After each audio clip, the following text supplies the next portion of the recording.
clearing agent is kind of like a consultant for customs. So if you are importing a product, let's say into Australia, and that product is a little bit something that Australia wouldn't want to get in, so something, for instance, like an ingestible product is actually bloody hard to get into Australia.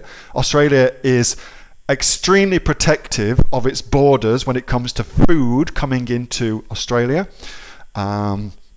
You would need for sure a customs consultant, like a clearing agent, to help you get that in, because that's a hard thing to get in. But for the most part, you just don't need them. I have personally never used one, and nor do I know anybody that has used one. Hey, Neil here. Just before you go away, that was a question that I got asked on my regular Monday night Q&A session, which I have with the members of the Aussie Online Entrepreneurs. So if you're interested in joining us as an Aussie Online Entrepreneurs, then you can click on the link below to find out a lot more about that. And also, as a special thank you for watching this video, I've got a great book that I want to give you for free.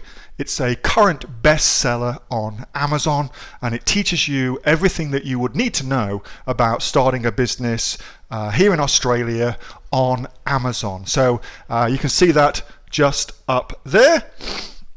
So if you'd like to get a copy of that for free, then again, just click on the link below and you'll get a copy of that. You'll get taken to a page where you can get a copy of that for absolutely free. Hope you enjoyed that little snippet from one of my Aussie Online Entrepreneur Q&A sessions, and make sure that you subscribe to my channel and also like this video. And if you've got a question that you would like answering, then post it in the comments below, and I'll do my best to answer it, whether on one of these videos for you or directly in the comments directly below. All right, thanks so much for watching, and I'll catch you next time on the next of the Aussie Online Entrepreneurs Amazon FBA Australia videos. See you soon.